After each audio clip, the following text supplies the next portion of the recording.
할렐루야, 파퍼준 가스펠입니다. 이 아침에는 룻기 4장 1절부터 21절의 말씀을 가지고 여러분들과 함께 은혜를 나누도록 하겠습니다. 오늘 본문의 이야기는요, 룻과 보아스의 사랑 이야기의 최종장, 결혼의 이야기입니다. 보아스는 룻과 결혼하기를 결심합니다.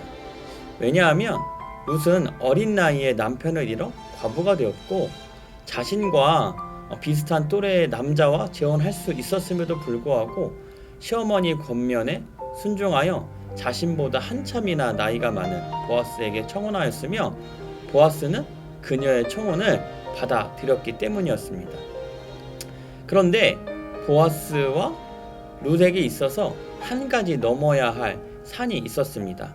그것은 바로 보아스보다 가까운 기업 물을 자 친척의 존재였습니다. 다시 말해 가정의 모든 남자들이 죽어버리는 통에 엘리멜렉 가문이 사라질 위기에 있었고, 이런 위기를 해결하기 위하여 룻은 가까운 친족과 결혼해야만 하는 상황 속에서 족보상 보아스보다 더 가까운 친족이 있었다는 것입니다. 그렇다면 보아스와 룻이 결혼하려면 어떻게 해야만 하겠습니까? 이러한 문제들을 깔끔하게 정리해야만 합니다. 그래서 그는 성문에 앉았습니다. 왜냐하면 당시의 사람들에게 있어서 성문은 매매와 집회 장소일 뿐만 아니라 재판과 어떤 법적인 일들을 결정하는 그런 중요한 장소였기 때문이었습니다. 이런 이유로 보아스는 성문에 앉아 있었고, 그리고 때마침 기업 물을 자가 지나가는 것을 발견하게 되어 아무개어라며 그를 불러다가 앉게 합니다. 뿐만 아니라 10명의 장로들을 소집하여 이 문제들을 함께 논의하기 시작했다는 것이죠. 보아스는 여기서 어떻게 반응하고 있을까요?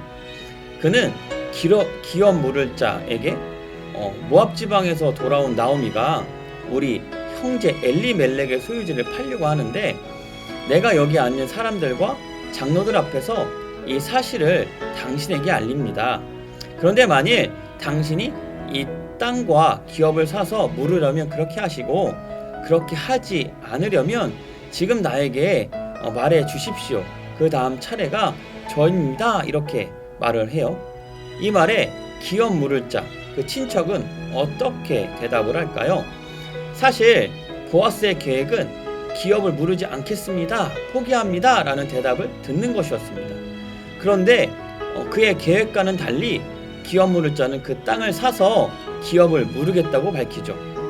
그래서 보아스는 그러면 당신은 엘리멜렉의 기업을 물을 뿐만 아니라 룻과 결혼하여 엘리멜렉의 가문이 끊어지지 않게 해야 합니다, 이렇게 재차 이야기합니다. 이런 말을 들은 아무개씨, 그 기업 물을 자는 어떻게 반응하는 줄 아십니까?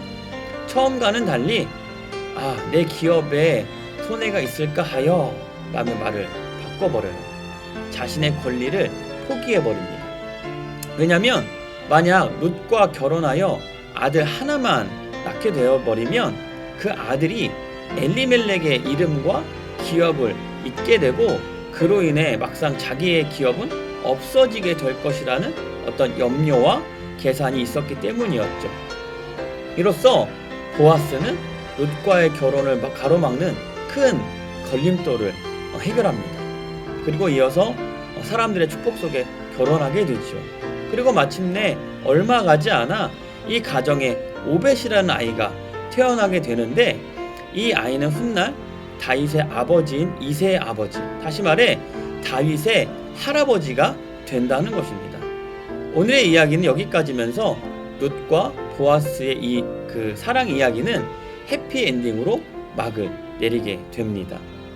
여러분, 보아스와 룻을 통해서 무엇을 알 수 있게 됩니까?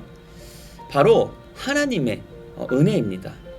룻은 어떤 사람이었습니까? 남편을 잃은 상처를 마음속에 어딘가에 묻고 살아가는 과부, 젊은 나이에 혼자가 된 것도 모자라 홀 시어머니를 모시고 사는 그런 고단한 가장, 고향인 모압 땅을 떠나 베들레헴이라는 낯선 타지에 살아가는 이방인이었습니다. 그녀는 이렇게 보아도 저렇게 보아도 보잘것없는 여인, 누구보다도 볼품없는 연약한 사람이었습니다. 그런 그녀가 보아스를 통해서 사랑과 자비를 경험하게 되었습니다. 그리고 다윗의 할아버지인 오벳을 낳고 더 나아가 온 인류의 구원자 되시는 예수님의 조상이 되었습니다. 그녀는 어떻게 보잘것없는 과부에서 보아스의 아내가 되었고, 그리고 다윗의 증조 할머니가 되었으며 더 나아가 예수님의 조상까지 되었을까요? 다른 이유가 아니라 하나님의 은혜가 그녀에게 있었기 때문이었습니다. 사랑하는 우리 가스펠 여러분, 저 여러분들 역시 하나님의 은혜로 살아가야만 합니다. 왜냐하면 우리들도 룻같이 하나님의 은혜가 있어야 힘든 오늘을 살아낼 수 있기 때문입니다. 하나님의 은혜가 있어야 험한 이 세상을 이겨낼 수 있기 때문입니다. 하나님의 은혜가 있어야 보잘것없는 인생, 너무나 볼품없는 내가 주님 손에 붙들려 위대하게 쓰임받는 도구가 되어지기 때문입니다.